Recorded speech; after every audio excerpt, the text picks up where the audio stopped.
출간을 축하드립니다. 김상수 목사님 정말 귀한 목회자로서 이 땅을 섬기고 성도들을 섬기는데 풀타임 크리스찬은 특별히 이 시대를 위한 책이라고 생각되어집니다.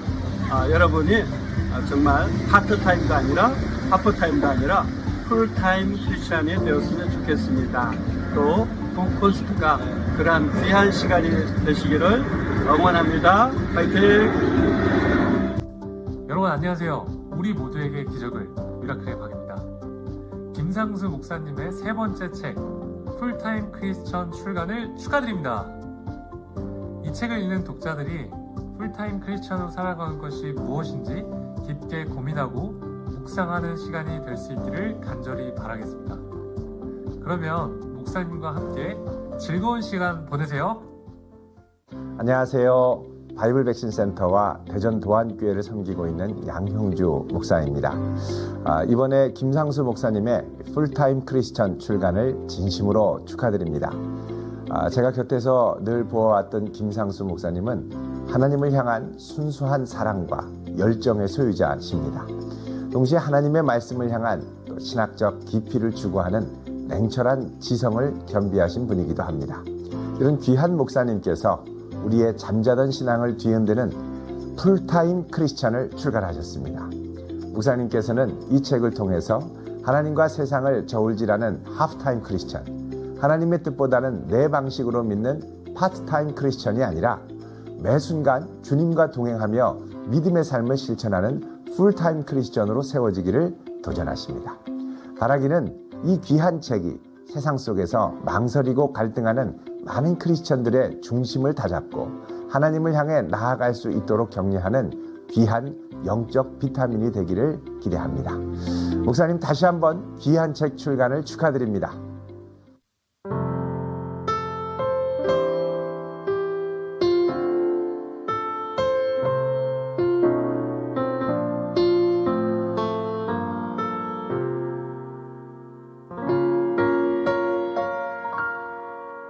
왜 나를 깊은 어둠 속에 홀로 두시는지, 어두운 밤은 왜 그리 길었는지, 나를 고독하게, 나를 낮아지게, 세상 어디도 기댈 곳이 없게 하셨네.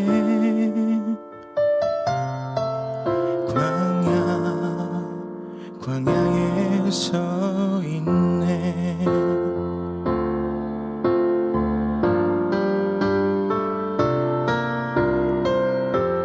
주님만 내 도움이 되시고 주님만 내 빛이 되시는, 주님만 내 친구 되시는 광야, 주님 손 놓고는 단 하루도 살 수 없는 곳,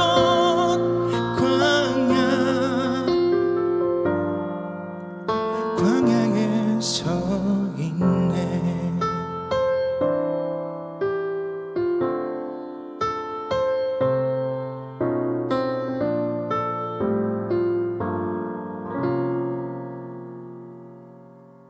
왜 나를 깊은 어둠 속에 홀로 두시는지, 어두운 밤은 왜 그리 길었는지, 나를 고독하게, 나를 낮아지게, 세상 어디도 기댈 곳이 없게 하셨네.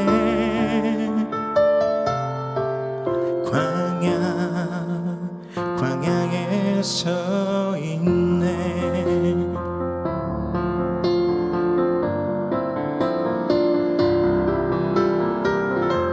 주님만 내 도움이 되시고 주님만 내 빛이 되시는, 주님만 내 친구 되시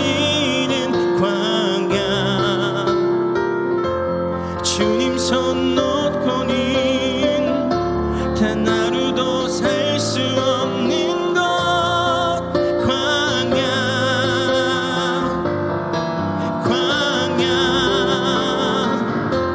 주께서 나를 사용하시려 나를 더 정결케 하시려 나를 택하여 보내신 그곳 광야 성령이 내 영을 다시 태어나게 하는 것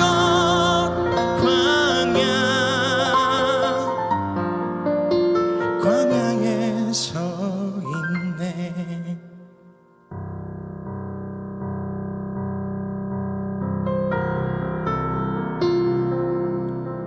내 자가 산산이 깨지고 높아지려 했던 내 꿈도 주님 앞에 내어놓고 오직 주님 뜻만 이루어지기를 나를 통해 주님만 드러나시기를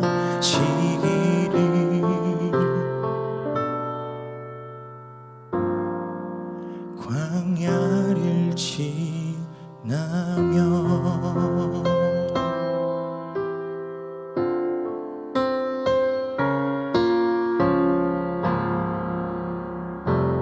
감사합니다. 네, 저는 대전 온누리교회 드리머스 청년부에 있는 송기호 형제라고 합니다. 다시 한번 인사드리겠습니다. 저는 이제 김성수 목사님께서 대전 온누리교회 처음 오셨던 2019년도에 함께 이제 리더십으로 섬겼었고요. 특별히 이제 목사님께서 세 번째 이제 책을 출간하시면서 여러 성도님들과 함께하는 시간에 저를 이제 초대해주고 초청해 주셔서 다시 한번 감사드립니다. 첫 번째 고백했던 이제 광야를 지나며라는 찬양은 목사님께서 목사님의 책에서 나온 것처럼 우리가 이제 하프타임 크리스찬으로서 또한 파트타임 크리스찬으로서 광야에서 살면서 어려움을 느낄 때에 주님께서 우리를 더 바라보기 원하시는 마음을 또 생각하면서 선곡을 했고요. 한 번 더 찬양할 때는 이 책의 제목처럼 주님께서 우리를 우리의 소유권과 우리 우선순위야 우리의 생각을 오직 아버지께로 조정하길 원하시는 그러한 풀타임 크리스찬으로서 주께서 원하시는 그런 한 사람이 되는 우리 모두가 되길 간절히 소망합니다.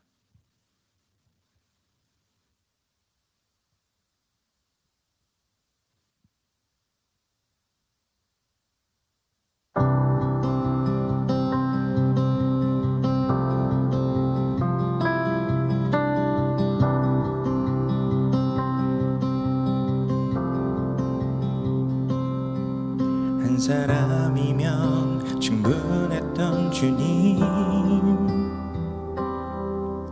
주 말씀에 순종하는 자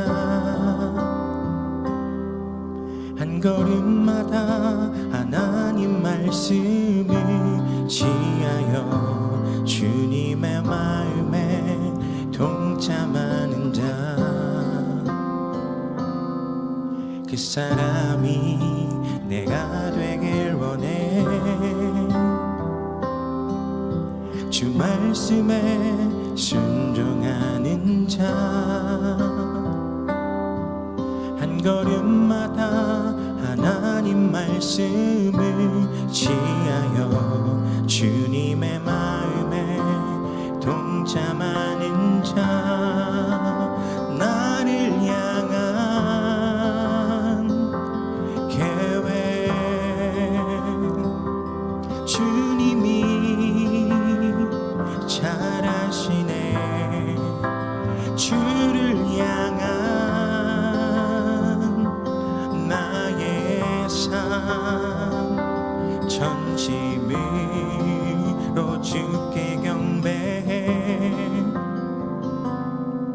그 사람이 내가 되길 원해 주 말씀에 순종하는 자 한 한 걸음마다 하나님 말씀을 지하여 주님의 마음에 동참하는 자, 나를 향한 계획, 주님이 잘 아시네. 주를 향한 나의 삶, 전심으로 주께 경배해. 주님의 뜻 선하시며 언제나 함께 하시네. 주를 향한 나의 맘, 온 맘 다해 주를 신뢰해. 나를 향한 계획, 주님이 잘 아시네. 주를 향한 나의 삶, 전심으로 주께 경배해. 주님의 뜻 선하시며 언제나 함께 하시네. 주를 향한 나의 맘, 온 맘 다해 주를 신뢰해. 한 사람이면 충분했던 주님, 주 말씀에 순종하는 자, 한 걸음마다 하나님 말씀을 지하여 주님의 마음에 동참하는 자.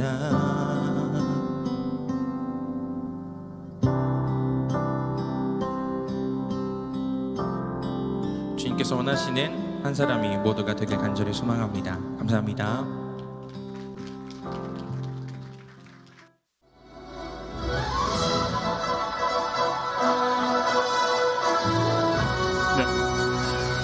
자, 오늘 찬양으로 섬겨준 우리 송교 형제님께 다시 한번 큰 박수 부탁드립니다.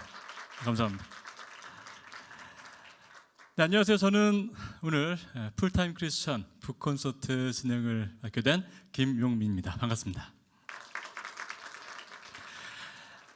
지난주에 날씨가 참 차가웠는데 그래도 좀 따뜻한 봄 기운이 느껴진 한 주였거든요. 그런데 오늘 또 굉장히 추웠습니다. 왜 그런가 싶어서 이렇게 달력을 봤더니 절기상 오늘 입춘이더라고요. 올해 굉장히 유난히 추웠던 그런 겨울이어서 더 반가웠는데 반가운 소식이 또 있습니다. 우리 김상수 목사님께서 2018년 북한을 새롭게 알면 통일이 보인다, 이 책을 발간하신 이후에 한 4년 반 만에 또 따끈따끈한 신간을 준비해 주셨는데요. 우리가 이제 목사님 평소에 설교 말씀을 통해서 이제 많이 만나잖아요. 그런데 그러다 보니까 우리 목사님이 어떤 개인적인 그런 부분들 이렇게 좀 나눌 수 있는 시간이 많이 없었던 것 같아요. 그래서 오늘 풀타임 크리스천이 북콘서트를 통해서 목사님의 어떤 개인적인 그런 부분들, 그리고 또 책을 통해서 이야기하고 싶은 부분들을 조금 더 자세히 알아보는 시간을 마련했습니다. 자, 그리고 오늘 이제 콘서트 중에 중간중간에 또 우리 책을 이미 읽어보신 분들도 계실 것 같고요. 또 오늘 말씀을 통해서 읽게 되실 분들도 있는데 목사님께 개인적으로 궁금하신 점들도 있으실 것 같아요. 그래서 그냥 어떤 질문이든 좋습니다. 우리 직접 질문할 수 있는 그런 시간 준비했으니까요. 많은 분들의 참여 부탁드리겠습니다. 자, 그러면 김상수 목사님, 풀타임 크리스천의 주자 김상수 목사님 나오실 때 우리 큰 박수로 맞아주시면 감사드리겠습니다. 김상수 목사님 나오시죠.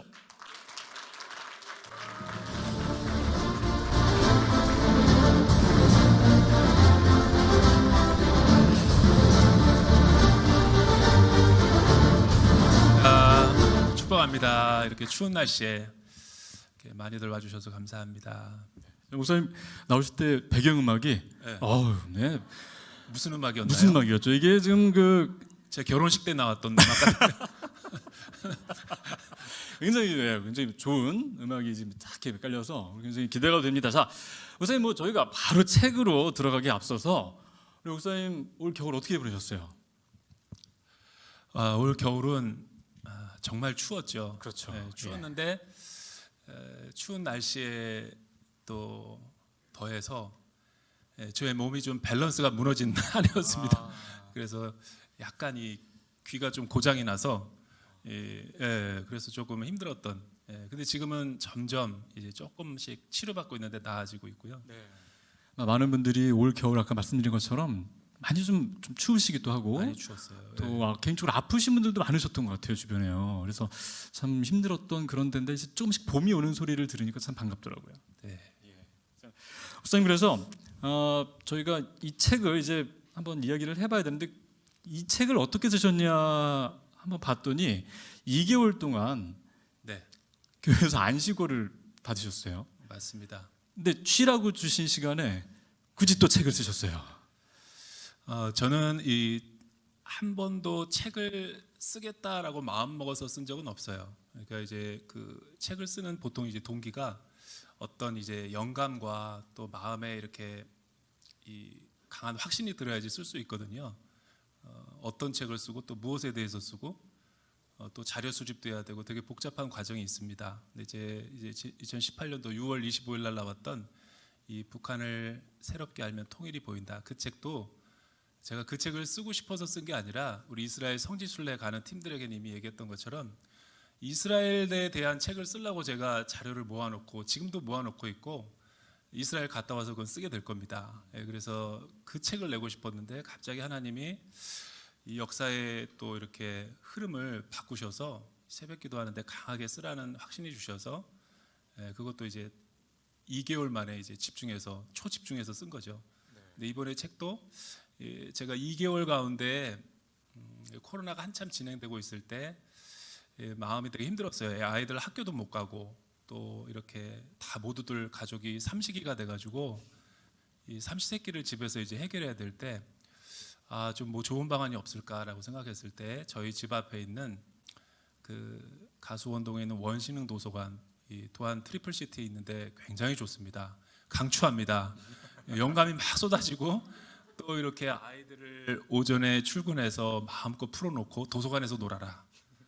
그리고 식사 때 되면 같이 여기서 만나자. 그래서 밖에서 밥 먹고 오고 또 나는 또 이렇게 내 거 할 거 하고 그리고 퇴근을 계속해서 했던 것 같아요. 그렇게 해서 다 완성된 건 아니지만 주요 핵심 내용들이 다 골자가 완성됐고 조금 이제 살붙이고 편집하는 과정이 있었던 거지 2개월 만에 다 완성이 됐습니다. 그러면 이 책을 저도 뭐 물론 봤지만 이 책 안에 책 소개가 참 많거든요. 많은 책에서도 인용을 하시고 그러셨는데 그 책 다 읽으신 거죠? 그럼요. 읽지 않고 쓸 수는 없죠. 보통 제가 학위를 할 때 저희 교수님이 이런 얘기를 하셨어요. 박사학위 PhD를 하기 위해서는 430권을 읽어야 됩니다. 반드시 아티클을 포함해서 완전히 자기 거 소화하지 않고는 논문이 나올 수가 없고요. 그리고 책은 보통 이런 한 권을 완성하기 위해서는 이 분야에 관련된 거 50권을 완전히 자기 거로 소화하고 녹여서 쓰지 않으면 이 논지가 흐려져요. 반드시 거기에는 결함이 생깁니다.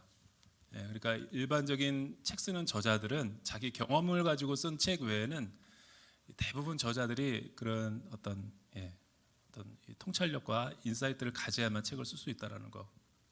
여기에 나온 내용들은 제가 틈틈이 읽고 메모를 해놓고 각 주에서 인용해서 쓰죠. 제가 그래서 이 책을 읽으면서 또 도움이 됐던 게 목사님이 소개해 주신 책을 연결해서 읽으면 또 그런 주제가 또 확장되는 그런 또 기회가 되지 않을까 그런 생각을 해봤거든요. 맞습니다.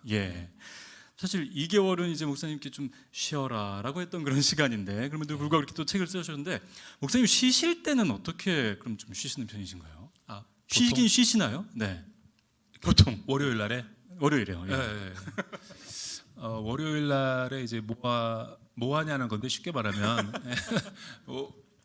월요일은 저는 쉬는 날이에요. 쉬는 날에 뭐 하냐라고 할 때는 그때마다 좀 다르지만 제가 가장 잘하는 것은 여러분 그 캠핑 가서 여러분들이 잘하는 거 있잖아요. 불멍, 또 바닷가에 가서 물멍, 카페에서 이렇게 멍하게 쳐다보는 거.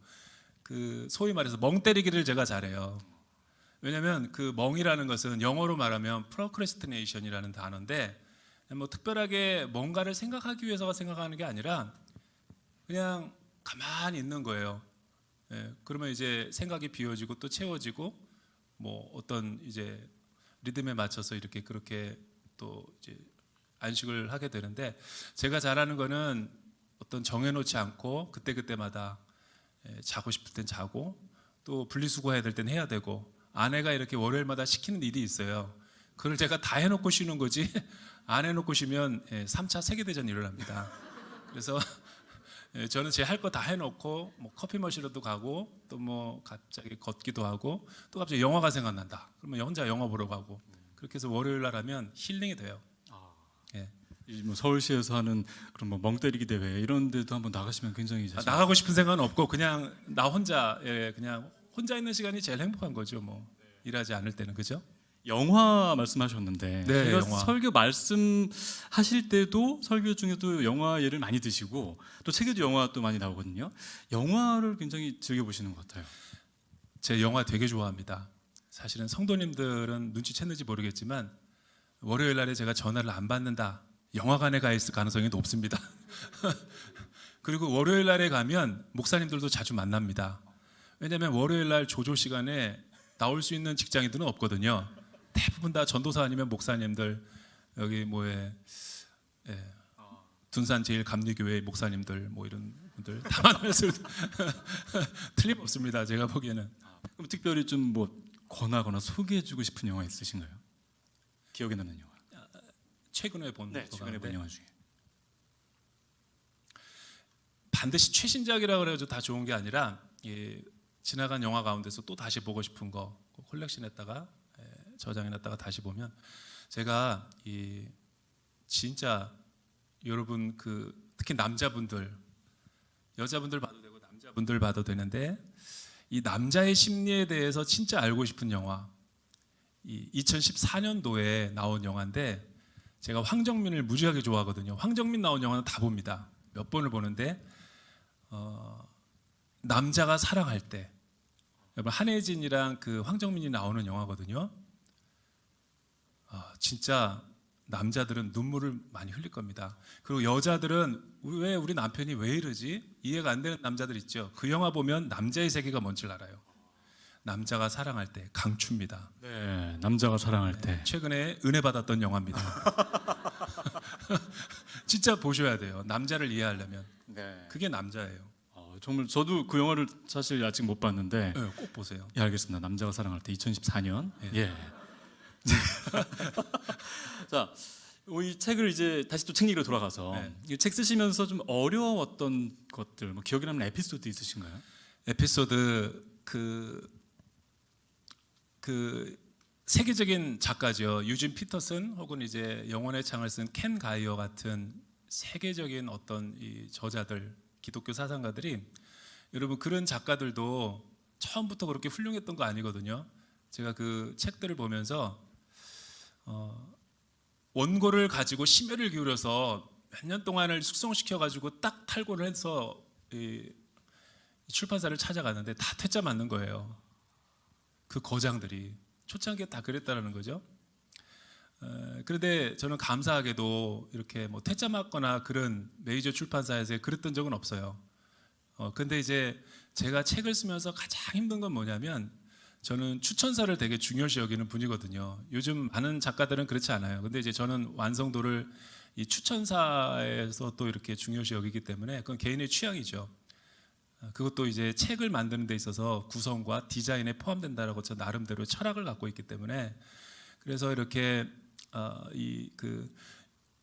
그래도 이 목회의 대가 혹은 그 분야의 가장 이 최고의 권위자들에게 저는 이렇게 받고 싶은 마음이 있기 때문에 그게 굉장히 힘들어요. 근데 왜냐하면 한 그 대형교회 목회자들을 만나고 그 또 섭외하고 예약 잡고 이 원고를 또 넘기고 비서실 통해서 해야 돼요.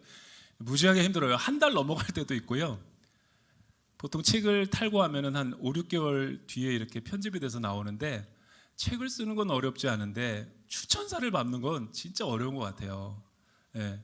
참고로 이번 책에 우리가 잘 아는 그 내려놓음의 그 이용규 선교사님의 추천을 꼭 받고 싶었어요, 제가. 사실 여기 있는 나오는 분들은 다 안 받고 싶어도 그분은 꼭 이렇게 받고 싶었던 마음, 욕심이 있거든요. 그래서 기도해서 이렇게 했는데 자카르타에 지금 있는데 근데 자기가 너무 지금 이렇게 그 지금 어떤 프로젝트를 진행 중이고 타국에 출장도 많아가지고 그 시간이 너무 촉박하고 이렇게 해서 결국은 이렇게 기도하겠다 그러고 불발이 됐고 다음 책이 나올 때 꼭 자기가 정성껏 써주기로 약속을 했어요. 그런 에피소드가 있습니다. 저는 추천사 받는 게 제일 힘들어요. 그런데 정말 힘들 것 같아요. 그거를 이렇게 다 부탁을 드려야 되는 것이고. 그럼요. 또 그건 진짜 어려운 거예요. 그리고 되게 어려워요. 계속 읽으셔야 되니까 또 추천사를 쓰실 그럼요. 때는 또 그 책을 읽고 하셔야 되니까. 그리고 함부로 추천을 안 해주거든요. 그렇기 때문에 그게 가장 이 서스펜스와 스릴. 자, 이번 책이 세 번째 목사님 책인데 북한을 새롭게 알면 통일이 보인다라는 책. 그리고 그 전에도 책이 하나 있었습니다. 그게 말씀하시기로는 좀 같이 나왔다 이렇게 하셨는데. 네, 그게 이제 사실은 그 장로회 신학대학교에서 주는 학술상이 있어요. 남북한 평화신학연구소라고 굉장히 권위 있는 책인데 사실은 나는 그렇게 학적으로 그때 북한에 대해서 많이 아는 것도 아니고 이렇게 준비됐다고 생각하지 않았는데 그냥 이렇게 프로포즈를 그냥 넘겼는데 당선이 돼버린 거예요. 그랬더니 책을 다 완성이 된 게 아니거든요. 그냥 먼저 가안을 이렇게 하고 통과가 되면 이제 쓰게 해서 뭐 상금과 모든 걸 다 한꺼번에 주는 거예요. 그리고 책을 만들어 주겠다는 조건이죠. 이보다 더 좋은 조건이 어디 있어요? 돈도 받고 책도 나오고. 그런데 대전 오면서 꼭 그런 좋은 일들이 많이 일어났어요. 그래서 하나님이 왜 나를 박태영 목사님이 떠나고 난 2개월 동안에 여기 은하수 아파트에 혼자를 두셨을까? 2개월 동안에 나 혼자 하상희 권사님이 만들어준 밥 먹고 아무도 모를 거예요. 이 에피소드는. 짐은 하나도 온 게 없지. 또 서울로 올라가서 큰 여행용 가방에다가 이 책을 70권 정도를 그 책 가방 2가방에다 놓고 KTX 혼자 타고 택시 타고 은하수 아파트에서 2개월 동안 그거를 해서 데드라인이 있기 때문에 넘겨야 되는데 그렇게 해서 넘긴 책이 사실은 그 두 번째 책이에요. 그래서 북새통은 대중적인 책이고 근데 그 책은 약간 학술적인 책이기 때문에 그래서 장신대 학술 도서 이렇게 시리즈로 나와 있죠. 그 책은 목사님 보통 2개월, 그러니까 출판사에서는 알아야 될 것 같아요. 목사님께 책을 받으려면 2개월은 드려야 된다. 근데 이제 그게 2개월 만에 책을 쓸 수 있다라는 게 아니라 전제가 있어요. 자료를 다 모아놨을 때. 그러고 나서 이제 2개월이 되는 거지. 아무것도 없이 2년 준비하고 2개월 쓰는 거지. 뭐. 그래서 이렇게 세 번째 책이 나오는데 아까 좀 전에 이제 대중적인 북새통 말씀하셨는데 사실 첫 번째 그 북새통은 대중적이긴 하지만 좀 북한에 초점이 맞춰져 있는 그런 책이고 아까 말씀하신 학술서는 정말 좀 전문적인 그런 책이기도 하고요. 탈북민이 35,000명 있는데 사실은 이제 그 북새통은 탈북민에 초점을 맞춘 책이라면 그 한반도 평화 정착을 위한 이 교회의 어떤 그 패러다임의 변화에 초점을 그 이제 논문 제목이죠. 거기서 거기에 맞춰서 제가 써야 되는 거예요. 근데 저는 삼위일체와 교회론의 신학을 가지고 이제 그걸 정리한 거죠. 신학적인 책이죠. 그리고 이제 드디어 세 번째 이 풀타임 크리스천 책이 나오는데 어떻게 보면 이게 가장 좀 대중적이고 맞아요. 대다수의 크리스천들을 위한 책이라고 할 수 있을 것 같거든요. 특별히 이제 이 책을 쓰시게 된 계기 말씀해 주시죠. 사실은 이 책도 쓰고 싶어서 쓰고자 했던 책은 아니었어요. 왜냐하면 저는 이 통일 선교와 북한에 관심이 많아서 북한에 대해서 연구하는 사람이기 때문에 북한에 대해서 이렇게 책을 쓰려고 하기 때문에 제 머릿속에는 6권이 북한에 관련된 책이 이제 로드맵이 그려져 있어요. 6권이 나와야 돼요. 북새통이 나왔고 5권이 나와야 되는데 뭐 티저를 하자면 이제 다음에 나올 책이 이제 중국을 새롭게 알면 통일이 보인다 하나가 있고, 그 넥스트에 나올 게 미국을 알면 통일이 보인다. 미국을 새롭게 알면 통일이 보인다. 그렇게 해서 시리즈로 한반도를 둘러싼 6개 나라를 관점을 통해서 제가 이런 시도는 없었어요. 굉장히 사실 창의적인 접근이죠. 근데 중국이 먼저 나와야 돼요. 왜냐하면 제가 중국을 5년 동안 있었는데 기억력이 점점 저도 잃어버리기 때문에 아무리 메모를 한다 하더라도 그래서 빨리 중국이 나와야 되는데 쓰려고 하면은 하나님이 풀타임 크리스찬 이렇게 머리 이렇게 생각을 주고 이걸 써야 된다. 왜냐하면 지금 급하기 때문에. 왜 급한가 봤더니 이 책을 쓰게 된 결국은 이유도 그거면 아시잖아요. 제가 설교 때도 몇 번 강조했지만 지금 한국 교회가 3년 팬데믹을 겪으면서 6만 개였는데 5만 개로 지금 1만 개가 없어졌고요. 그리고 더 심각한 위기는 대사회적인 신뢰도가 모든 통계 조사를 다 정리해 보면 다 동일합니다. 75%가 교회와 크리스천들을 신뢰하지 않아요. 그거에 대한 자극이 사실은 저를 고무시켰고, 근데 저는 그거에 대한 사실은 신학을 하나님께서 공부를 하게 하셨을 때는 영적인 책임도 있거든요. 여러분 괜히 공부시킨 게 아니에요. 왜냐하면 이 학위를 공부했다라는 것은 전문가로서 이 사회에 대한, 적어도 내 분야에 대한 거기서 신학적인 응답을 해야 되거든요. 이런 도전이 왔을 때 교회는 가만히 있고 비난을 받아야 되는가, 아니면 나는 우리 교회와 성도들을 입장에서 어떻게 이 복음을, 교회를 변호해야 될 것인가 했을 때 제가 이 책을 쓴 내용이고 핵심 논지죠. 교회는 우리가 비난받고 요거도 먹는 거는 외부적인 도전과 위험 때문에 교회가 흔들리는 게 아니에요. 오히려 진짜 문제는 크리스천과 교회 안에 우리의 내면적인 문제죠. 복음에 대한 진리를 정확하게 이해하지 못하고 있고, 또 내가 하나님에 대한 부르심, 하나님 나라에 대한 복음을 제대로 이해하지 못한 곡해, 왜곡, 그리고 정체성이 흔들리니까 세상과 타협하고 또 나 자신의 구원의 확신도 잃어버리고, 그러면서 부분적으로 하나님을 순종하고 나 중심적으로 신앙생활하니까 하나님을 믿긴 믿지만 제한하면서 믿기 때문에 결국은 우리 교회와 크리스천들이 믿음과 행함이 서로 일치가 안 되니까 요거도 먹는 거죠. 저는 나름대로 그렇게 분석을 했어요. 그래서 이 커다란 3부에 걸쳐서 파트타임, 하프타임, 풀타임 크리스천으로 잡은 거죠. 네. 그러면 지금 이제 새 삶의 모습을 말씀해 주셨거든요. 네. 하프타임, 파트타임, 파트타임, 하프타임, 풀타임. 간단하게 한번 어떤 모습인지 좀 정리를 해주시죠. 사실은 이거를 이제 그 작가의 구성의 어떤 이 매직이라고 그러거든요. 대중들에게는 감추고 작가의 마음속에만 있고 겉으로는 아바타를 입혀가지고 딱 드러나게 하는 거. 사실은 파트타임, 하프타임, 풀타임은 이미지예요.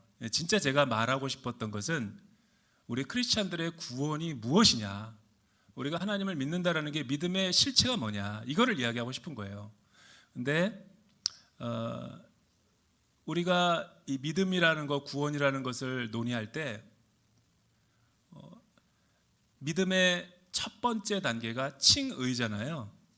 그리고 또 칭의를 받은 다음에 구원 이후의 삶이 성화의 삶이고, 그리고 우리가 천국을 들어갈 때, 이 땅을 하직할 때, 하나님 품에 안길 때 사실은 영화라고 그러잖아요, 구원론에서.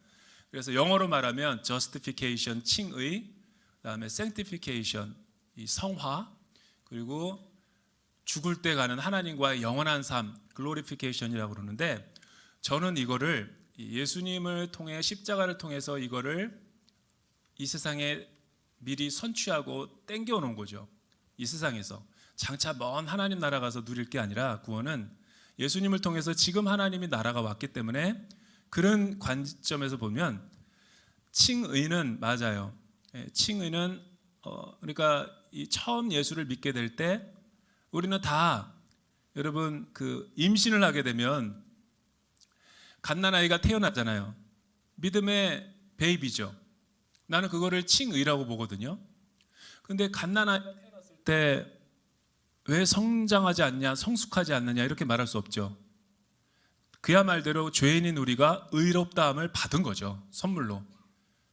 그러니까 우리에게서 구원이 오는 게 아니라 하나님으로부터 거저 주어졌기 때문에 칭의를 파트타임이라고 저는 이야기하고 싶었던 거고, 하프타임이라는 것은 성화의 과정 가운데서 일어날 수 있는 크리스천의 삶을 제가 하프타임이라고 불렀던 거고, 아직 옛사람이 남아있어서 여전히 정체성을 혼란스러워하는 그런 모습들, 그리고 이제 마지막 풀타임이라는 것은 그럼 너 완전하냐? 뭐 이렇게 물을 수 있죠. 따질 수 있죠. 누군가 나한테 그렇게 묻는다면 그거는 영화의 삶인데, 우리 영화의 삶을 우리는 천국 가서 누릴 수 있다고 그러지만 저는 그렇게 생각 안 해요. 예수님의 십자가와 복음으로 인해서 예수님을 믿게 되면 하나님의 절대 주권의 다스림을 받는 믿음 안에서의 삶은 영화의 삶이다.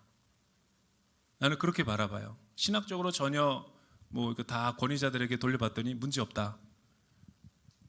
그게 사실은 우리의 신분이거든요. 단 절대 믿음, 절대 제자, 절대 주권에 우리가 순종할 때, 그러니까 우리가 여러분 늘 파트타임, 하프타임으로 사는 거 아니거든요. 하나님의 말씀의 권위에 내가 순종할 때 우리는 영화로운 단계가 되는 거예요. 근데 천국 가면 그거를 계속 누린다라는 거죠. 맛보는 게 아니라. 그죠? 그거를 사실은 제가 드러내고 싶었던 거죠. 그래서 이 책을 보신 분들은 이제 아실 텐데 그 세 가지 삶에 대해서 여러 가지 예가 나옵니다. 그래서 이 책을 쭉 보시면 이 책이 크리스천의 삶에 대한 책이기도 하지만 내 정체성을 확인하는 그런 책이다라는 그렇죠. 생각 들었거든요. 예. 네. 어떠세요? 그래서 제가 신학적인 내용만 다룬 게 아니라 제 자전적인 얘기를 했잖아요.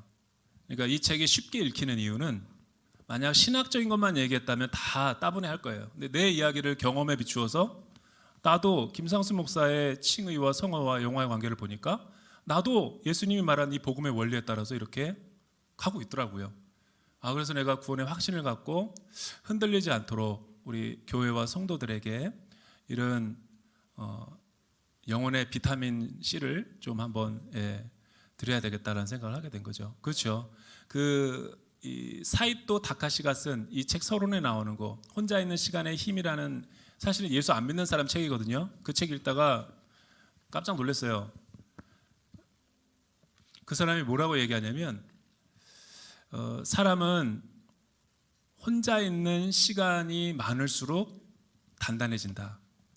왜냐하면 자신의 내면을 더 깊이 성찰할 수 있는 힘이 생기고 자신이 누구인지를 정체성이 더욱더 확실해지기 때문에, 이런 정체성의 내면의 성찰이 분명한 사람이 혼자 잘 설 수 있는 사람이라야 공동체와 잘 설 수 있다.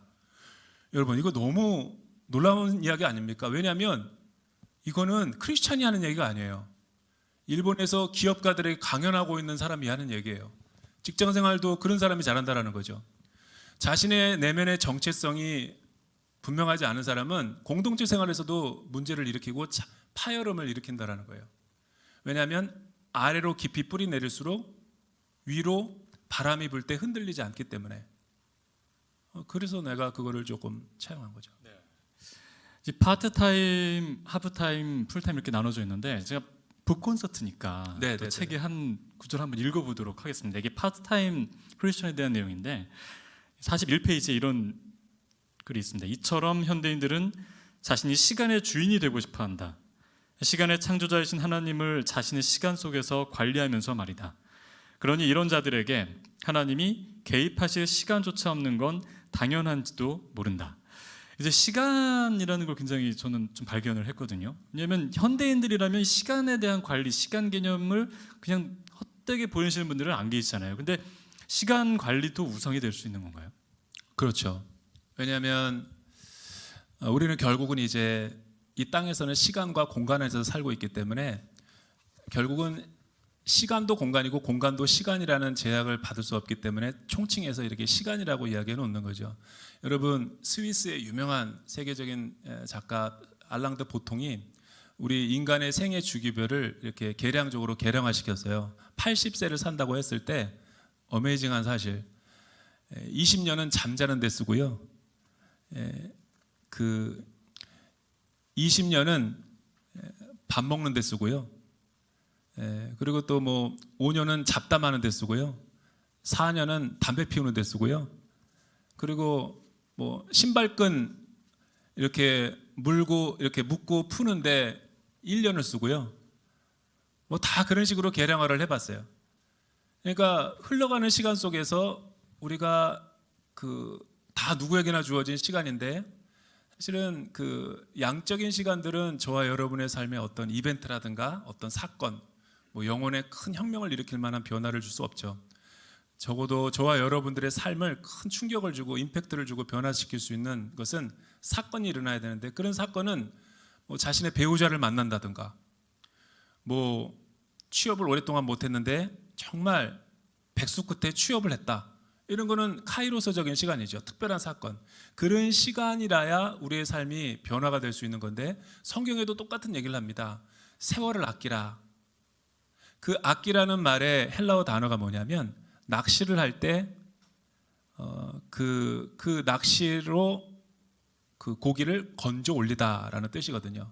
그러니까 흘러가는 시공간의 시간 속에서 우리가 하나님 앞에 유의미한 시간, 열매 맺는 시간, 풍성한 시간을 살려면 사실은 그 시간을 구원해내는 거거든요. 건져 올리는 거거든요. 그러니까 다른 말로 하면 우리는 만나 똑같은 시간을 살고 있는데 많은 사람들이 입에 달고 다는 이야기가 뭐냐면 늘 시간이 없대요. 늘 바쁘대요. 분주하대요. 그러니까 사역을 하고 또 교회를 하자 그러면 늘 안 된다 그러고 바쁘다 그러고, 그 바쁜 이유가 뭘까? 나는 그 반문해 볼 때가 참 많거든요. 하나님이 우리를 바쁘게 해서 바쁜 게 아니에요. 하나님은 우리의 시간의 주관자라고요. 생명의 주권자이기 때문에. 바쁜 것은 자기 혼자 바쁜 거예요. 자기 혼자 벤자민 프랭클린 사다가, 다이어리 사다가 시간 스케줄링 다 해놓고 시간 없다고 그러는 거죠. 하나님을 믿긴 믿지만 자기식으로 믿는 거예요. 하나님을 제한하면서 믿고 자기 편의대로 믿는 거죠. 그게 파트타임 크리스찬들이죠. 그런데 하나님은 그 모든 내 온 마음을 다오, 시간을 전체를 다오, 생명을 다오라고 그런다고요. 예수님이 우리를 부르실 때 물질을 달라고 그랬습니까? 시간을 달라고 그랬습니까? 내 마음을 달라고 그랬잖아요. 온 마음과 뜻 다 달라고 그랬잖아요. 왜냐하면 그 마음이 가야지만 하나님의 통치와 다스림을 받을 수 있기 때문에. 그것이 사실은 절대 주권 속에 하나님 앞에 순종하며 우리가 서야 되는 모습이라는 거죠. 일례로 약간 뭐 추상적이었다면 쉽게 얘기하자면 이런 거예요. 우리 지금 성지순례 가잖아요. 아울리치를 참 많이 갔지만 그 선우리에서 그 동경으로 이제 아울리치를 갔을 때, 여러분 우리는 아울리치 갈 때, 여러분도 다 아울리치 경험 있잖아요. 아울리치 갈 때 어떤 일 합니까? 제일 먼저 핸드북 만들어요. 임원 조직하고 회비 걷고 인원수 만들고, 그리고 다 이렇게 조직과 월요일서부터 일주일 동안의 스케줄링을 다 짜고, 스케줄 짜죠? 지금 그거를 제가 비유적으로 얘기하는 거예요. 그 스케줄을 다 짠 다음에 우리가 일본에 선교사님을 만나러 가요.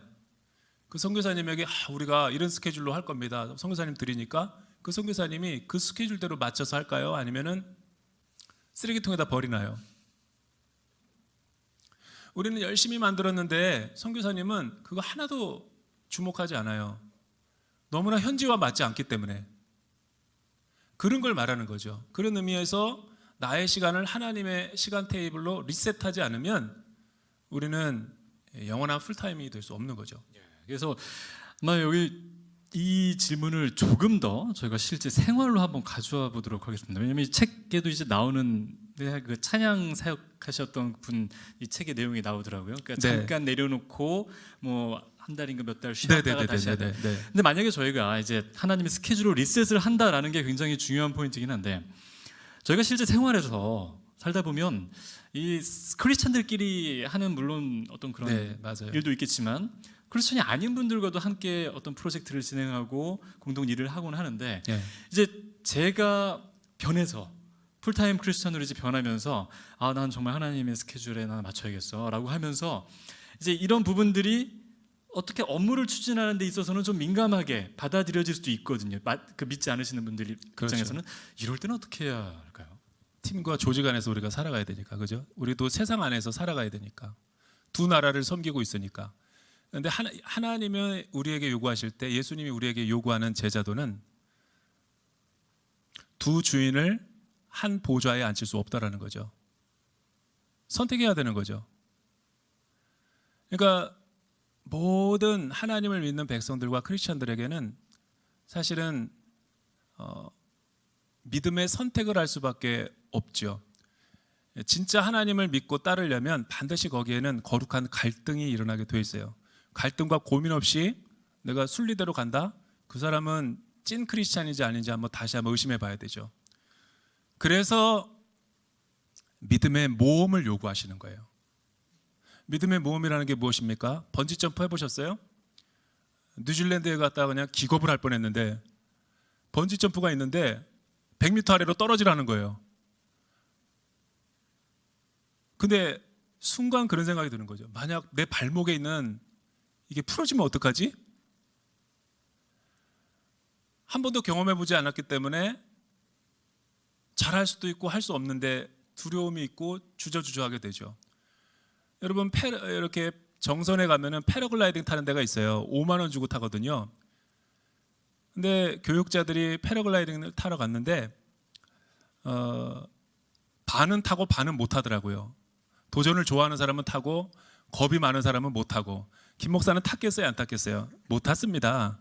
그런데 여러분 그 여자 교육자가 타는 걸 제가 옆에서 봤어요. 여자 교육자가 모험을 되게 즐기는 분이에요. 그런데 막 두려워하니까 혼자 그걸 타게 하는 거 아니죠. 그 조교가 위에서 타고 다 조종하고 본인은 버클만 채우면 돼. 그리고 가만히 있으면 돼요. 그렇죠. 조종은 이 조교가 하는 거죠. 예수님께서 수고하고 무거운 짐진 자들아 다 내게로 오라고 그러잖아요. 나의 멍에는 쉽고 가벼우니 내게로 와서 겸손을 배우라. 그러니까 나의 뜻을 내려놓고 하나님의 뜻으로 주되심을 인정하고 순종할 때 우리는 그런 직면하는 갈등과 어려움 속에서도 믿음의 선택을 하고 또 하나님께서 피할 길, 지혜의 길을 열어주셔서 세상에서도 지혜롭고 또 하나님을 경외하면서 잘 살 수 있게 하는 거죠. 그래서 사실은 그 믿음의 모험이 필요한 거죠. 믿음의 도전과 믿음의 모험이 필요하고 우리가 그 하나님의 뜻대로 순종하며 살아갈 때는 반드시 거기에 대한 이 대가 지불이 필요한 거죠. 그러나 여러분 믿음이라는 게 뭐라고 생각해요? 제가 이 책을 또 쓰게 된 또 다른 동기 중에 하나가 나의 결론 부분에서 그런 얘기거든요. 나의 믿음에서 하나님의 믿음으로, 나의 믿음에서 그리스도의 믿음으로. 오늘날 많은 크리스천들이 복음을 곡해하고 오해하는 이유 중에 하나가 할 수 있다, 긍정의 힘, 한번 해보자, 이거를 믿음으로 생각하는 거예요. 그게 성경에서 말하는 복음의 믿음이 아니라고요. 성경에서 말하는 믿음은 뭘 믿으라는 거냐면 하나님께서 약속해 놓으신 언약의 말씀, 그리고 하나님의 말씀에 우리가 순종할 때 우리를 보호하고 지키시겠다라는 그 믿음. 그게 어디에서 성취되었어요? 십자가에서 갈보리 언덕에서 성취가 됐죠. 하나님이 나를 위해서 대속하시고 부활하셔서 새 생명을 주신 그 생명의 주인이라는 것을 내가 믿느냐? 라는 걸 믿느냐라는 거죠. 다른 말로 하면 믿음이라는 것은 하나님이 내 삶의 주인이라는 것을 믿는 거고 하나님이 나의 삶을 이끌어 가시는 왕이시라는 걸 믿으라는 게 믿음인 거예요. 그래서 교회 오신 분들이 많이 혼란스러워하는 거예요. 믿음은 그런 게 믿는 게 아니에요. 나를 믿는 게 믿음이 아니라 하나님의 절대 주권을 인정하는 게 믿음인 거죠. 회사에서 팀 동료들 가운데 리셋할 때 갈등이 있죠. 눈치 봐야 되고 상사의 어려움이 있고 그때 행사해야 되는 게 믿음의 권위인 거죠. 죽으면 죽으리라. 뭐 또 나를 진급을 또 보류시킨다? 그러나 나는 이가보다 하나님을 더 경외하기 때문에 그렇게 하겠다. 이렇게 한 게 우리 믿음의 선배들이잖아요. 근데 오늘날에는 그런 대가를 지불하려고 하지 않아요. 적당하게 타협하고 기회주의적이 되고 회색주의가 되니까 정체성이 불분명해진 거죠.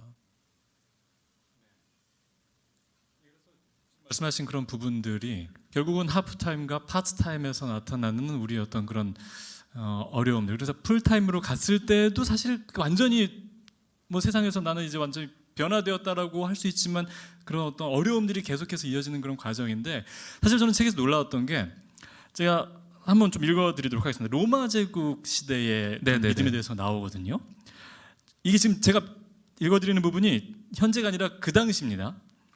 로마 제국의 기독교 공인은 평가가 엇갈리고 있다. 외형적으로 볼 때 기독교 문화가 널리 보급되고 성도의 숫자가 늘어났을지는 몰라도 크리스천의 내실 있는 삶과 참된 복음의 능력은 점차 사라져버렸기 때문이다. 교회에 나오는 이들도 소위 문화 크리스천이 대부분이었다. 십자가가 없는 그들이 교회에 출석하는 목적은 하나님을 예배하기보다 자기 만족을 위해서였다. 그리고 교회 예배가 끝나면 세상에서 자신의 방식대로 살아갈 뿐이었다. 그리고 다시 주일이 오면 교회에 나와 예배드리고 회개 기도하기를 무한 반복한다. 자, 이게 로마 제국 시대 교회 이야기인데 지금 우리의 모습 아닌가요? 네, 그렇죠. 똑같죠. 그런 크리스찬을 달라스 윌라드는 제자도의 대가 달라스 윌라드는 뭐라고 표현해요? 뱀파이어 크리스찬이라고 그랬어요. 뱀파이어가 영어로 흡혈귀 아닙니까? 드라큘라. 맨날 일주일 동안은 자기 마음대로 살다가 주일날 오면 또 성찬식하면서 주님의 보혈을 피에 흘리면서 예수님을 십자가에 못 박고 피 흘리는 그 뱀파이어 크리스찬, 드라큘라 크리스찬들. 오늘날 하나님의 주되심을 인정하지 않는 크리스찬들이 많다라는 거예요. 오늘날 교회의 문제를 내면을 성찰하면서 제가 본 평가는 구원의 인플레이션이에요. 막 교회의 성장, 그리고 또 막 선교와 전도, 구령의 열정 이런 거를 막 민족 복음화를 위해서 구가해가지고 여기까지 온 건 선배들의 공로지만 공도 있다면 과도 있어요. 그 과가 뭐냐면 구원의 인플레이션이죠. 숫자는 무지하게 많은데 화폐 가치가 없는 인플레이션처럼 베네수엘라에는 한 트럭을 가지고 와서 화폐를 가져가야지 신라면 한 봉 5개를 살 수 있대요. 한 트럭. Can you imagine? 이해가 안 되잖아요. 여러분 중국 옆에 나라 상해도 그 신해 혁명이 일어났을 때 국민당이 집권했을 때 장개석이 국민당이 무지하게 썩었고 부패했잖아요. 관료들이. 그러니까 이 모택동이 일어난 거죠. 동조를 얻었던 거죠. 그때 상해에 쌀값이 1000배 폭등했대요. 인플레이션이.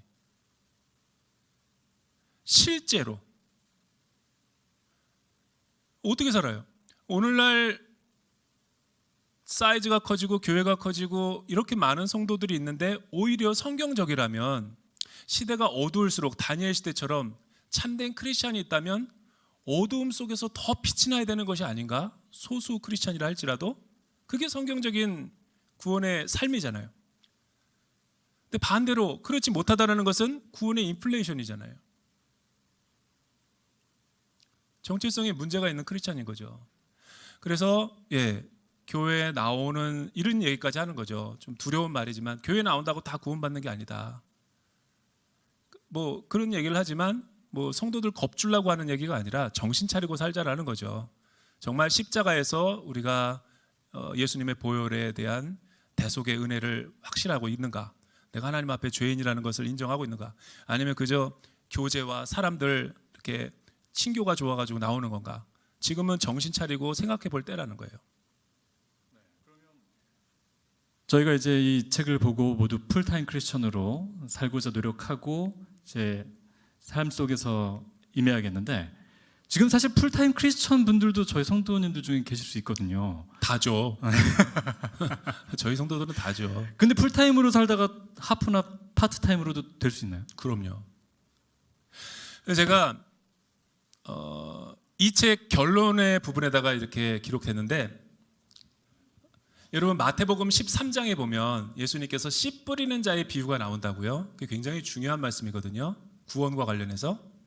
그러니까 덜어는 씨를 뿌릴새 길가에 떨어졌고 또 덜어는 돌밭에 떨어졌고 돌짝밭 또 덜어는 가시덤불 그 다음에 나머지는 옥토밭이잖아요. 저도 옛날 때 그렇게 읽었어요. 성경을.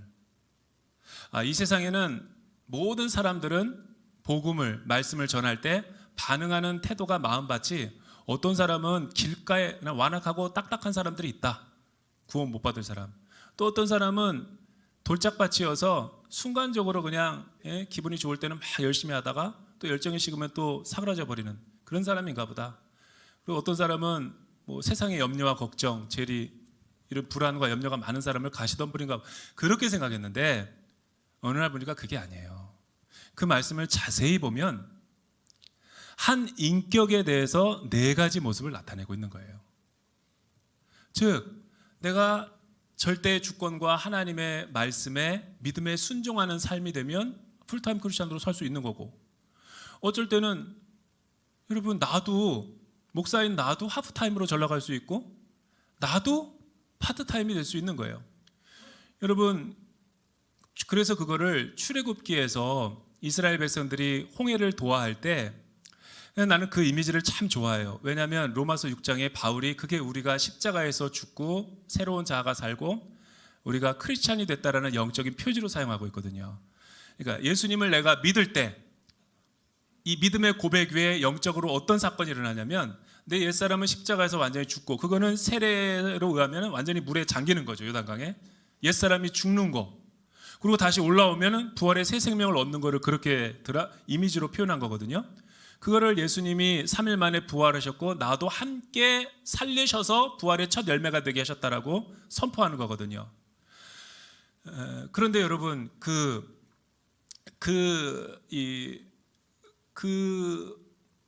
위대한 이 복음이 내가 항상 그렇게 그 풀타임으로 살아가면 좋겠지만 나도 때로는 믿음이 연약해져서 흔들릴 때가 있고, 또 이렇게 그래서 여러분 그 출애굽할 때 이스라엘 백성들을 잘 보세요. 홍해를 건너잖아요. 그 동풍에서 불어온 이 바람이 양쪽 바다를 벽을 만들어서 마른 무땅을 건너갔다 그러잖아요. 그걸 연상해 보라는 거예요. 그들이 다 걸을 때까지, 그리고 바로와 말과 병거가 군대들이 다 들어올 때는 다 수장시키고.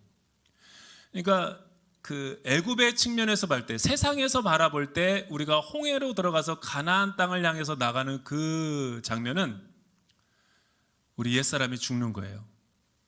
그리고 홍해를 건넜을 때 물이 다시 잠기고, 여러분 그 마른 땅을, 약속의 땅을 향해서 갈 때 노중에 있는 이스라엘 백성들 생각해 보면 그거는 그 가나안 땅에서 그 우리를 보면 우리 옛사람이 죽는 거지만, 여러분 애굽에서 가나안 땅을 향해서 보면 새 생명을 얻으러 가는 거죠.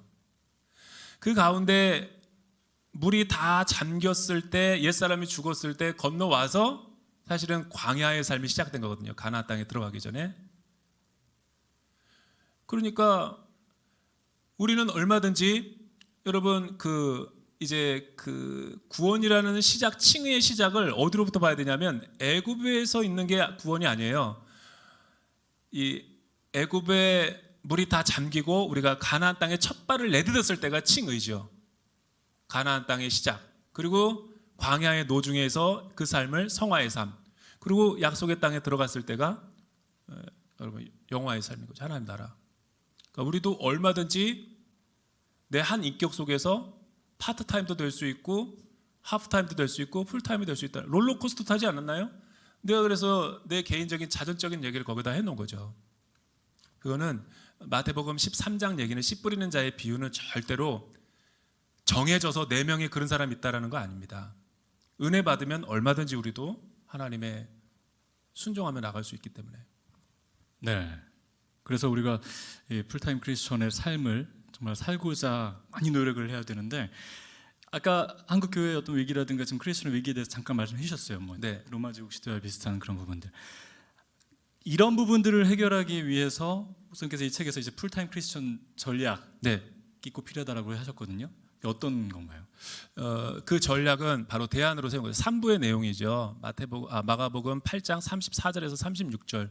결국은 복음이죠. 예수님께서 우리에게 이야기해 주신 어떻게 우리는 이 세상에 속하지 않고 이 땅에서 하나님의 나라를 경험하며 살 수 있는가. 유기성 목사님의 말대로 의하면 어떻게 예수와 동행하며 24시간 살 수 있는가. 그 비결이 뭐냐면 마가복음에서 예수님께서 모든 제자들에게 누구든지 나를 따라오려거든 첫째 제자도에 자기를 부인해야 된대요. 여기서 자기 부인이라는 것은 셀프 디나이얼이라는 것은 옛사람의 모습을 버려야 된다는 거예요.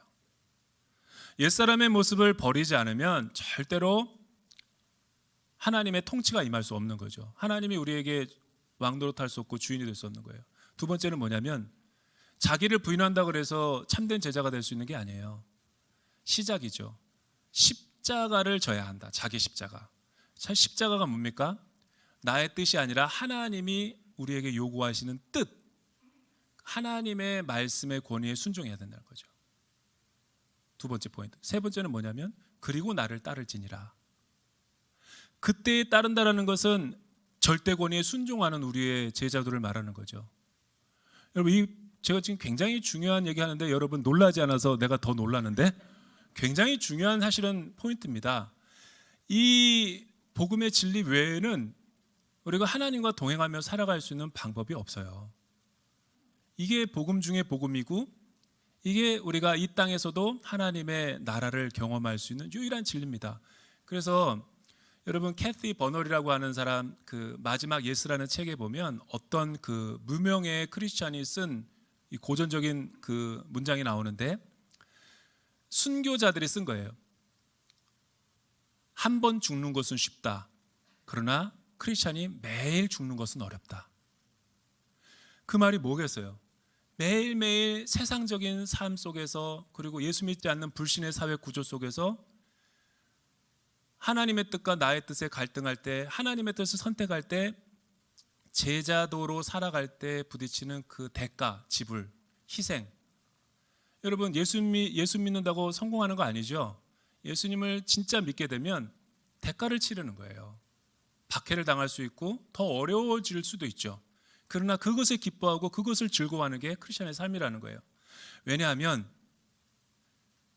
그거를 통해서 하나님이 우리를 하나님의 나라에 놀라운 이 영적인 병기와 도구로 사용할 수 있고 또 하나님이 주시는 승리가 진짜 승리이기 때문에 그래서 사실은 이 세상에 하나님의 나라는 그런 풀타임 크리스천들을 통해서 세워져 갔던 거예요. 이제 우리에게 요구되는 자세와 태도가 그런 거죠. 그래서 제가 이 책에 실제 많은 사례들을 얘기해 놓은 거예요. 풀타임으로 살아간 사람들, 자기를 부인하고 십자가를 지고 하나님을 그 순명한 사람들, 그게 진짜 크리스찬인 거죠. 파트타임, 하프타임, 풀타임 저희가 이렇게 말씀을 들어봤는데 이쯤에서 좀 궁금증이 생기시는 분들 계실 수도 있을 것 같아요. 네. 이 자리에 오신 분들 중에 이 질문은 목사님한테 좀 드리고 싶다. 어떤 질문이든 좋습니다. 우리 목사님을 당황시킬 만한 그런 질문든 얼마든지 좋습니다. 한번 궁금하신 점 있으시면 한번 좀 지금 말씀해 주시죠. 네, 이렇게 살짝 손을 들어주시면 저희가 들어 가겠습니다. 네, 우리 저기 선도님. 겁나네요. 너무 손을 번쩍 들어가지고 좀 살살하죠.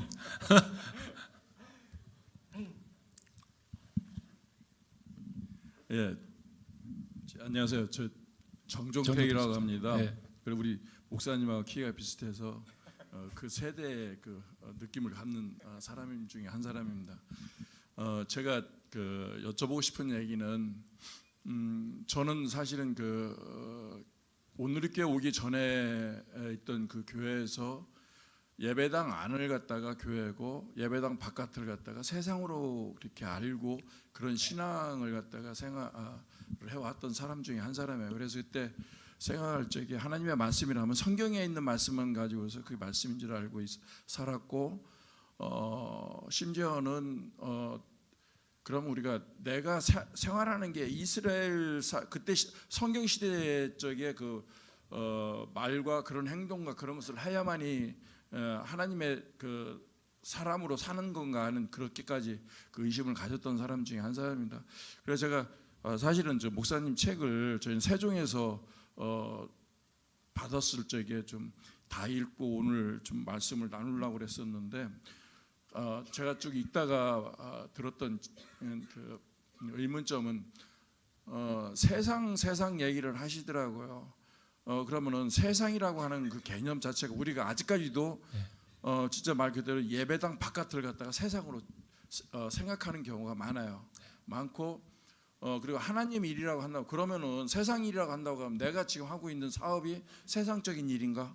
네. 이런 부분들에서 과연 이것을 어떻게 할 건가? 네. 사실 그런 게 굉장히 맞습니다. 부닥치는 부분들이 많고 그래서 지금 제가 막 목사님하고 이렇게 말씀을 나누면 다음에 목사님께서 한번 여기 책에도 보면은 목사님께서 목회자로서의 신학자로서의 성공이라든지 뭐 이런 걸 갖다 말씀을 해주셨는데 그런 거 말고 우리 평신도들이 이 세상이라고 하는 그 사회에 나가서 생활을 할 적에 거기에 부딪혀서 어떤 것이 진짜 하나님의 삶이고 그 안에서 진짜 저는 제가 느꼈던 것이 뭐냐면 이라세에서 읽었던 그 말씀 예배당 아니 교회가 아니다는 그 말씀에 사실 굉장히 충격을 받고 계속적으로 내가 내 삶 속에서도 하나님 세상을 어떻게 표현을 할 건가 하는 것이 사실은 제가 저게 표현을 하지를 못하는 부분들이 많더라고요. 네.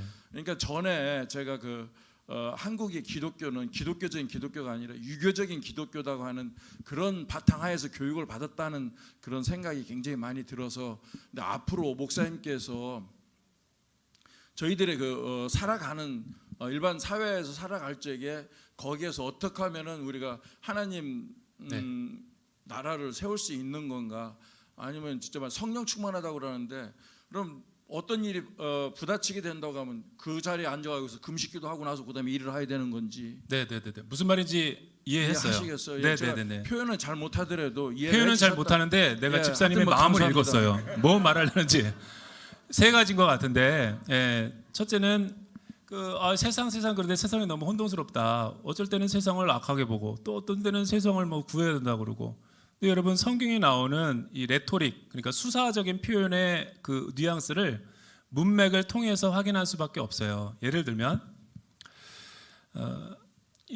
여러분 소돔과 고모라 뭐 그리고 또 요한일서에 나오는 이 세상은 뭐 악하다라고 할 때 그 세상은 진짜 소돔과 고모라처럼 악을 행하는 아주 나쁜 심판받아야 될 대상을 의미하는 거고 그러나 요한복음 3장 16절 보면 하나님이 세상을 이처럼 사랑하사 그거는 사실은 가치 중립적인 세상이거든요. 그러니까 악한 사람이 아니라 구원받을 사람이 있는 그 세상의 포괄적인 의미로 그렇게 설명하는 거고 또 하나는 그러니까 성경은 두 가지 이미지인 거죠. 하나는 이 빛과 어둠을 대조하기 위해서 하나님 나라와 이 세상 그럴 때는 세상은 진짜 소돔과 고모라와 같은 아주 나쁜 세상인 거고 돈 버는 것을 나쁘다라고 말한 건 아니고요. 대조할 때 그렇게 쓰는 거고 그 외에는 이 긍정적인 이미지로 쓰는 거죠. 예를 들어서 너희는 세상의 소금과 빛이다라고 했을 때 세상에 들어가서 소금과 빛으로 살으라는 얘기 아니에요. 크리스찬들 보고.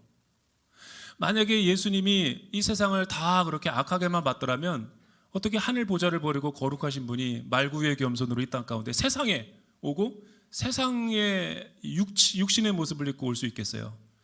그러니까 틀림없는 것은 전에 다니던 교회에서 목사님이 지나치게 말씀하신 대로 유교적이고 가부장적이고 또 굉장히 보수적인 문자주의적인 해석을 해서 그렇게 한 거다. 왜냐하면 이 개혁주의 이 세계사에서 보면 교회가 세상과 어떻게 관계를 맺느냐라고 했을 때 세 가지 입장이 있었어요. 하나는 말씀하신 대로 교회는 하나님의 나라고 이 세상은 악한 거다. 그래서 구별돼야 된다. 섞이지 않는 거죠. 그러나 또 하나는 이 교회와 세상은 하나다. 그래서 선교하고 전도해야 된다. 그들과 같이 돼야 된다. 그러면서 완전히 세속화돼 버린 사람.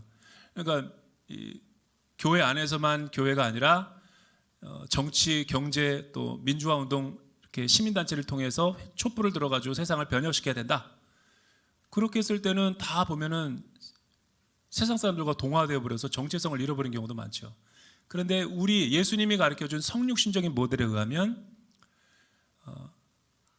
예수님이 친히 이 땅 가운데 오셔서 우리를 구원하시러 온 그런 성육신적인 모델은 이 세상 속으로 교회가 침투해서 들어가서 세상을 변혁시키는 거죠.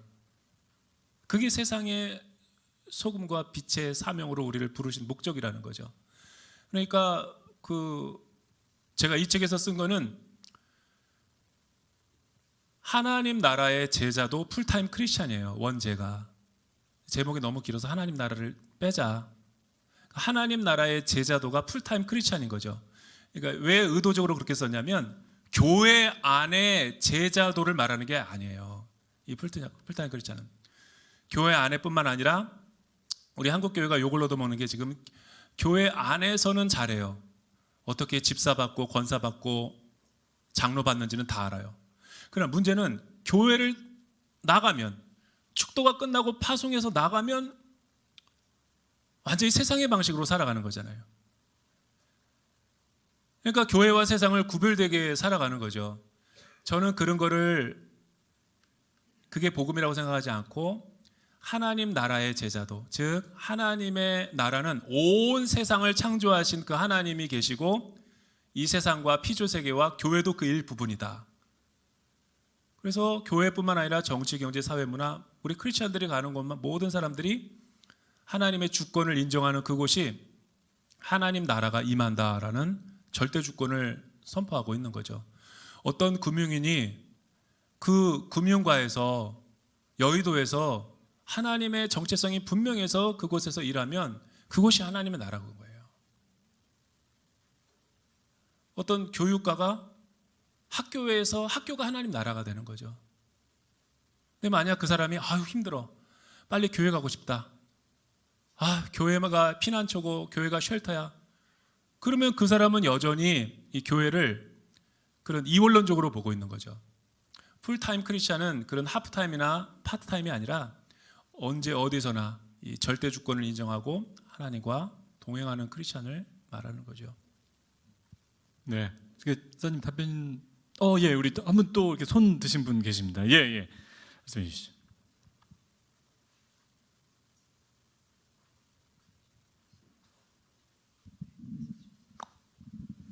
남놀이 엄령한 집사입니다. 제 질문은 심플합니다. 심플한 게 더 무서운데.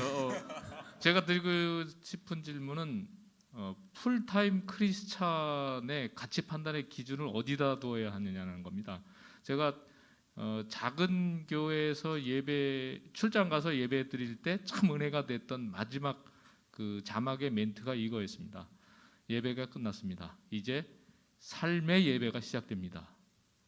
그러니까 삶 속에서 풀타임 크리스찬의 모습이 나타나야 되는데, 정작 교회 밖을 떠나서 세상 속에서 살아갈 때 사람인지라 그 사람과의 그 부대낌 속에 그 풀타임 크리스찬 모습을 잃어간다는 거죠. 하프타임 또는 때때로는 정말 크리스찬답지 못한, 그래서 그 잘못된 크리스찬의 모습으로 인해서 기독교 전체가 매도당하는 그런 상황이 많이 벌어져. 그것이 대표적인 사례가 이 코로나 팬데믹 시기에 몇몇 사례들로 인해서 성경이 잘못된 것이 아닌데, 기독교가 잘못된 것이 아닌데 그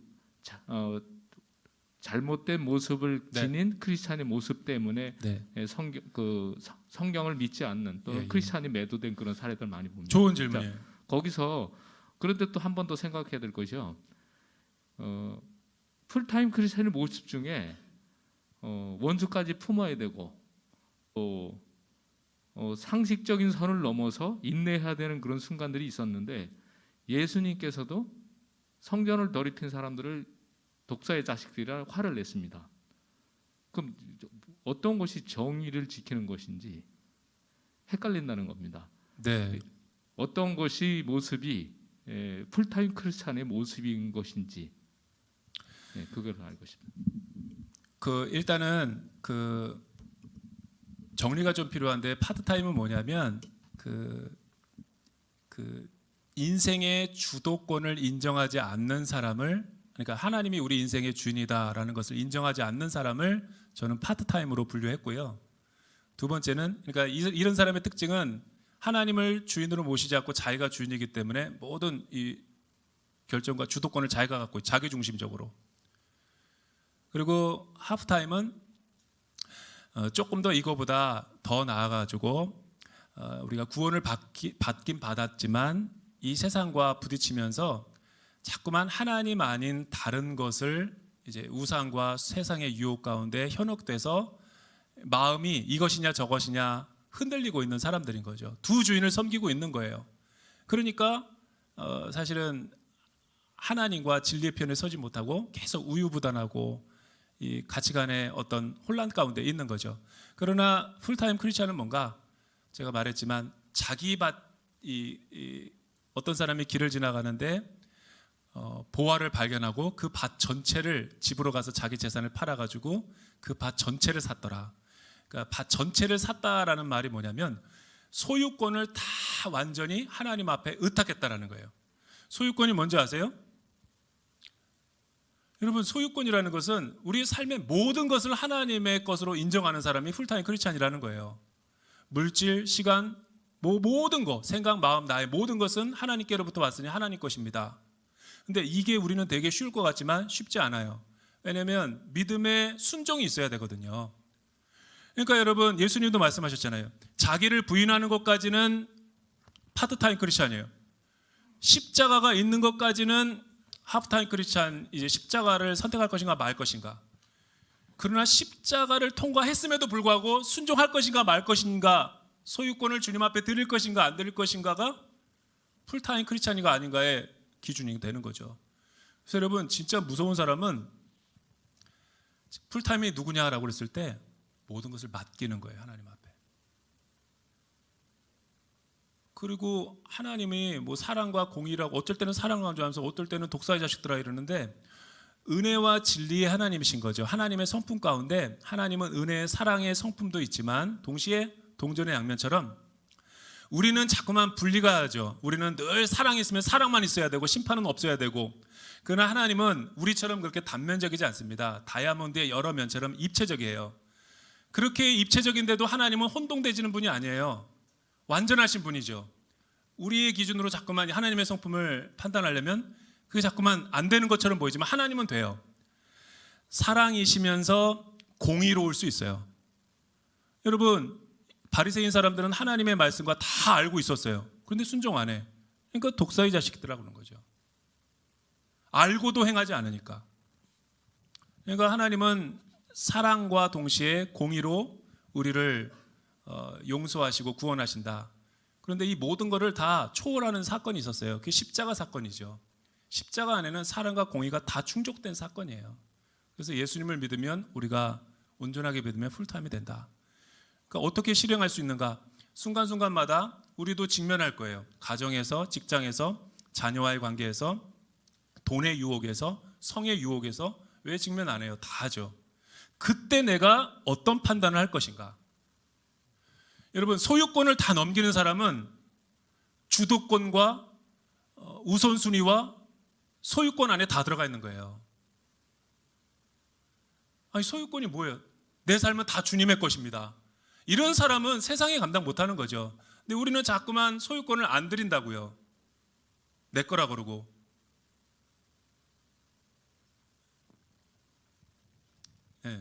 네, 그래서 이 책의 마지막 페이지 236페이지에 좀 설명이 될 것 같아서 잠깐 제가 읽어드리도록 하겠습니다.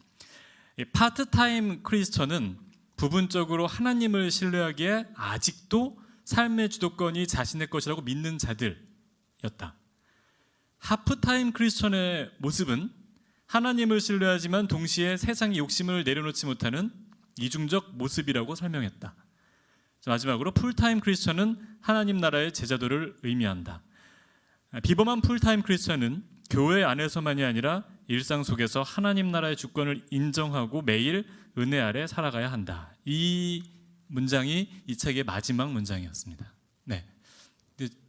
오늘 제 시간 관계상 우리 마지막으로 우리 젊은 집사님 끝나고 내가 우리 다과 시간이기 때문에 끝나고 오늘 집에 가지 마시고 나랑 끝장 토론 한번 하죠.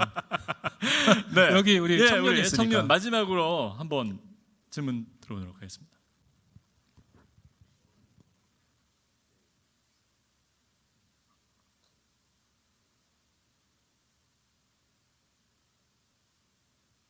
마이크를 켜주시면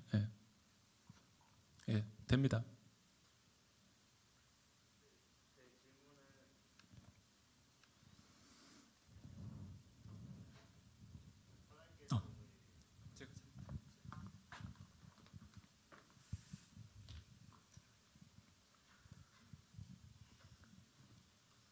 약간 어려운 질문일 수도 있는데 왜 하나님께서는 우리를 제자로 택하셨고 그리고 우리를 통해서 왜 일하시는지 그리고 왜 하나님께서는 천국과 지옥을 만들어서 사람들을 나누시는지 하나님께서는 사랑이라고 하셨는데 그 사람들을 왜 지옥에 보내시는지에 대해서 좀 궁금합니다. 그거는 조직 신학에서 나오는 건데 여기서 이 풀타임 그거 얘기하려면 한 그 6개월 정도 좀 이렇게 좀 해서 필요한데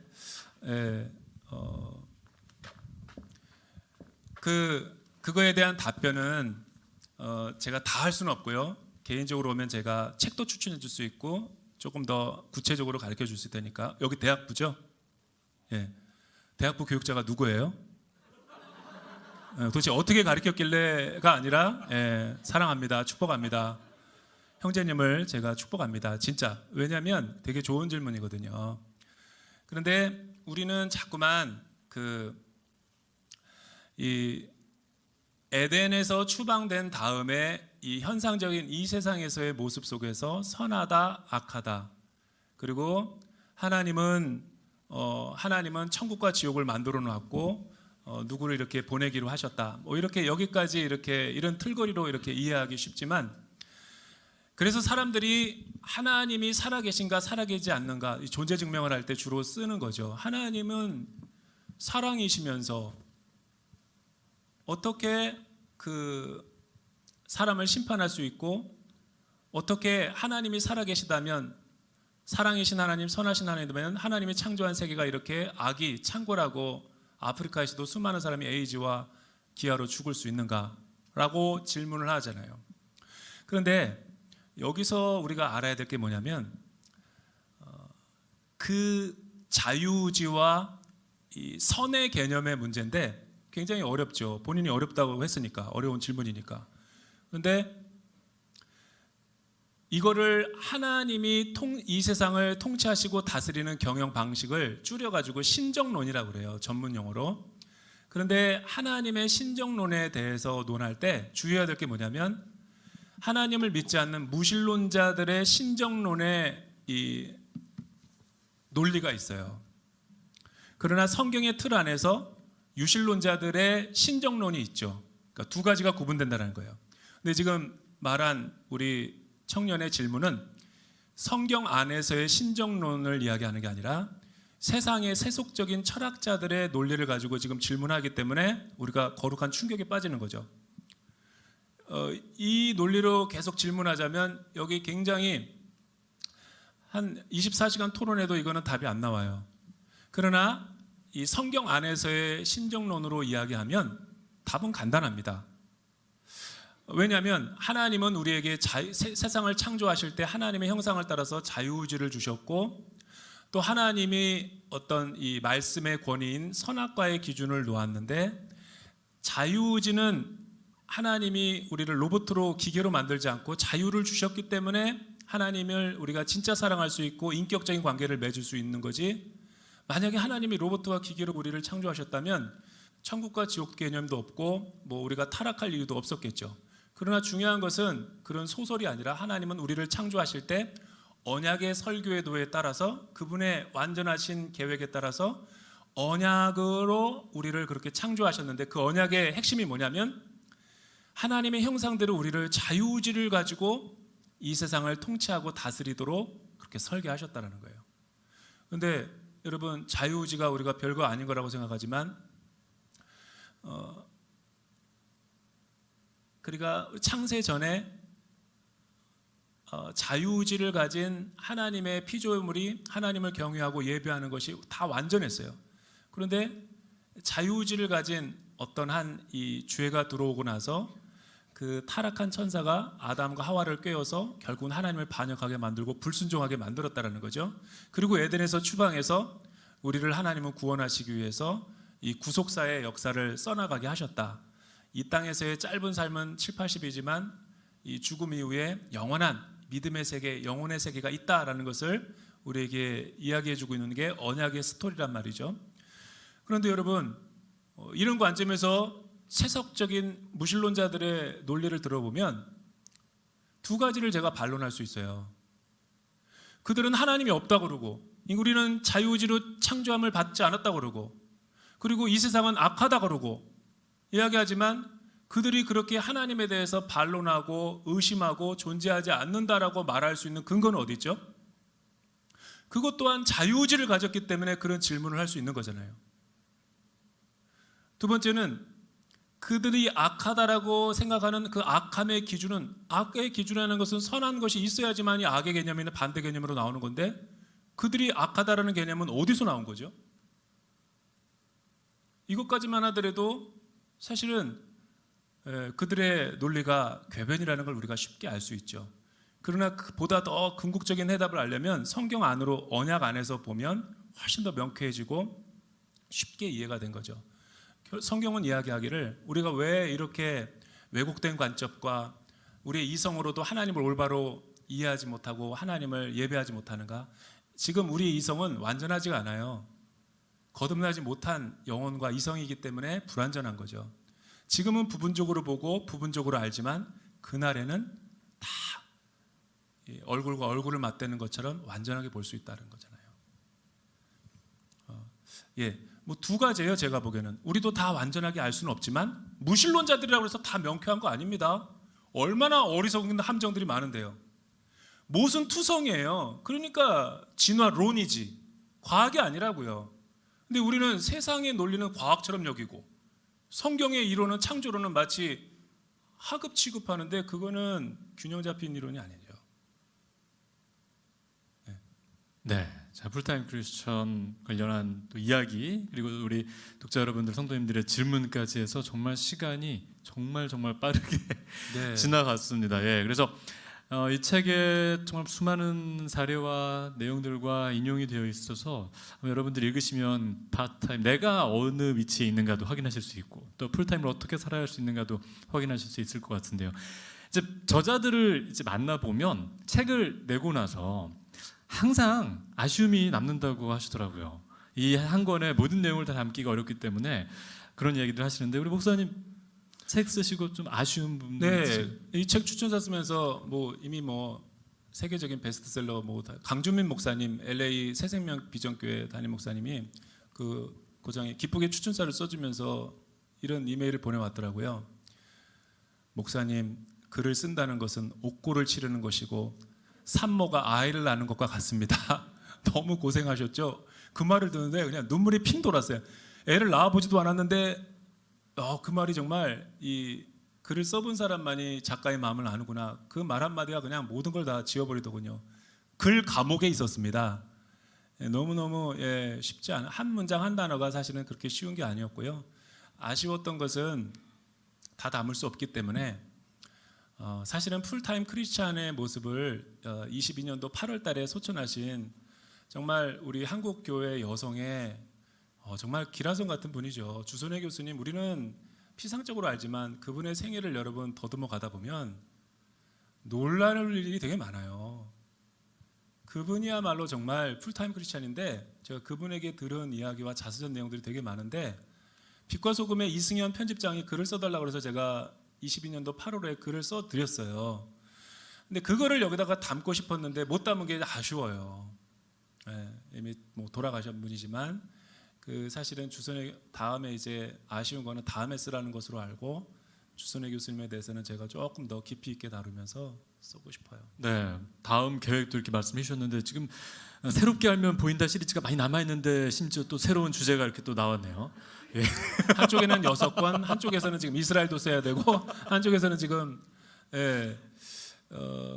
지금 뭐 두란노에서 요청한 제목도 있고, 그것도 이제 하여튼 잘 이렇게 우리 뭐 대한민국 크리스천들뿐만 아니라 우리 또 대전 온누리교회 성도님들을 위해서 또 이렇게 책에 풀타임 크리스천 내용을 담으셨는데, 마지막으로 이렇게 우리 오신 분들, 독자 여러분들, 그리고 성도님들께 꼭 하시고 싶으신 말씀 있으시면 해주시죠. 네, 사실은 제가 이 책을 쓰게 된 마지막 부탁은 내 백성을 위로하라. 지금 너무나 힘든 한국 교회와 성도들을 진짜 위로하고 싶어서 쓴 책이고요.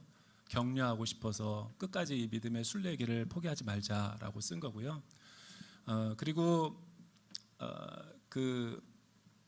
이 책을 통해서 이 미디어를 통해서 뭐 또 하나의 어떤 이 걸음 진보가